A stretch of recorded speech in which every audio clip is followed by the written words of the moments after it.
மாமியார் அவர்களை பற்றி பேசும்போதே ரொம்பவே ஃபீல் பண்ணி கண் கலங்கி இருக்காங்க நடிகை சுஜாவரணி அவர்கள். சின்ன வயசுல இருந்தே கஷ்டங்களை மட்டுமே நான் பார்த்து வளர்ந்தேன். என் வாழ்க்கைய மாற்றினதே என்னுடைய மாமியார் மட்டும்தான்.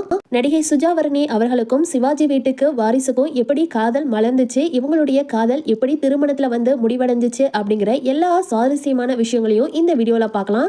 வீடியோக்குள்ள போறதுக்கு முன்னாடி நம்ம சேனலை மறக்காம லைக் பண்ணிட்டு அப்படியே சப்ஸ்கிரைப் பண்ணிக்கோங்க. நடிகை சுஜாவரணி அவர்களை தெரியாதவங்க யாருமே இருக்க முடியாது. ஏன்னா பிக் பாஸ்ல கலந்து கொண்டதற்கு பிறகு ரொம்பவே ஃபேமஸ் ஆனாங்க. சுஜாவரணி அவர்களுடைய இயற்பெயர் சுஜாதாங்க. இவங்க ஃபேன்ஸுக்காக தான் தன்னுடைய பேர்ல வருணிங்கிற பெயரை ஆட் பண்ணியிருக்காங்க. இவங்க பிறந்தது கும்பகோணமா இருந்தாலுமே சென்னையில தான் இவங்க வளர்ந்தது படிச்சது எல்லாமே. +2 முடிக்காத இவங்க +2 திரைப்படத்தின் மூலமாக தான் தமிழ் இண்டஸ்ட்ரிக்கு அறிமுகமாகி இருக்காங்க. சின்ன வயசுல இருந்தே நிறைய கஷ்டங்களை மட்டுமே அனுபவித்த சுஜாவரணி அவர்கள் வீட்டுக்கு முதல் பிள்ளை என்பதனாலேயே வீட்டு பொறுப்புகளை எல்லாமே ஏற்றுக்கொண்டாங்க. நடிக்க வரத்துக்கு இதுவும் ஒரு முக்கிய காரணம் தான். நடிக்க ஆரம்பிச்சா நம்மளுடைய வாழ்க்கை எப்படியும் மாறிடுங்கிற நம்பிக்கையில தான் இவங்க நடிக்கவே ஆரம்பிச்சிருக்காங்க. சுஜாவரணியும் சேர்த்து அவங்களுடைய அம்மாவுக்கு 3 பெண் பிள்ளைகள் என்பதனாலேயே அவங்க அப்பா சின்ன வயசுலேயே இவங்களை விட்டு பிரிந்து சென்று விட்டாராமா. அவங்களுடைய தாத்தாவுடைய அரவணைப்புல தான் சுஜாவரணி அவர்களுடைய குடும்பமே வளர்ந்திருக்கு. கவர்மெண்ட் ஸ்கூல்ல தான் படிச்சிருக்காங்க. அதே போல ரேஷன் கடை அரிசியை சாப்பிட்டு தான் வளர்ந்தும் இருக்காங்க. இப்ப இவங்க இருக்க வீட்டோடைய பாத்ரூம் சைஸ் தான் இவங்களுடைய வீடே இருக்குமா. அதுல தான் 5 பேருமே வளர்ந்தோம். ரொம்பவே கஷ்டப்பட்டு தான் இந்த நிலைமைக்கு வந்திருக்கோம். சுஜாவரணி அவர்களுக்கு இயற்கையிலேயே தெய்வ பக்திங்கிறது ரொம்பவே அதிகங்க.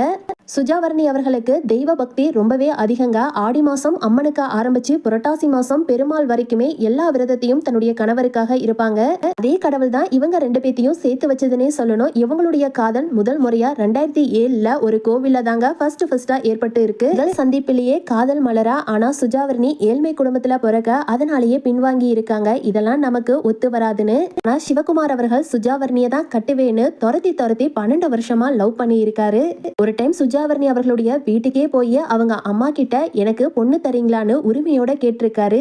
ஃபர்ஸ்டா அவங்களுடைய அம்மாவுக்கு கொஞ்சம் தயக்கம் இருந்திருக்கு. இவ்வளோ பெரிய குடும்பம் நமக்கு ஒத்து வருமானு. அப்புறம் பையன் நல்ல பையனா இருக்கான்னு சுஜாவரணி அவர்களை கல்யாணம் பண்ணி வைக்கிறதுக்கு அவங்க அம்மா சம்மதம் தெரிவிச்சிருக்காங்க. இந்த சைடு பார்த்தா சிவகுமார் அவர்கள் சிவாஜி வீட்டு வாரிசு. நடிகர் திலகம் சிவாஜி அவர்களுடைய பேரன் தான் இந்த சிவகுமார். அது மட்டும் இல்லாம நடிகையான ஸ்ரீபிரியா அவர்களுடைய அக்கா மகன். குமார் அவர்களுடைய அக்கா மீனாட்சி அவர்கள் மறைந்த பிறகு தன்னுடைய மகனாக சிவகுமார் அவர்களை ஏற்றுக்கொண்டார் ஸ்ரீபிரியா. அவங்களுடைய திருமணத்தை முன்னின்று நடத்தி வைத்ததும் ஸ்ரீபிரியா அவர்கள் தான்.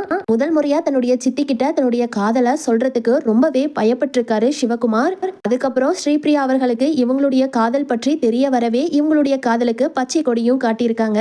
2018 சுஜாவரணி அவர்கள் பிக் பாஸ் வீட்டை விட்டு வெளியே வந்ததுக்கு அப்புறம் இவங்களுடைய திருமணத்தை ரொம்பவே பிரம்மாண்டமான முறையில நடத்தி வச்சாங்க ஸ்ரீபிரியா. அதுக்கும் சுஜாவரணி அவர்கள் பாத்திராத ஒரு வாழ்க்கைய அமைச்சு கொடுத்ததே இந்த ஸ்ரீபிரியா தான். அதனாலதான் சுஜாவரணி அவர்கள் எப்போதுமே ஸ்ரீபிரியா அவர்களை தன்னுடைய அம்மான்னு நிறைய இடத்துல மென்ஷன் பண்ணியிருப்பாங்க.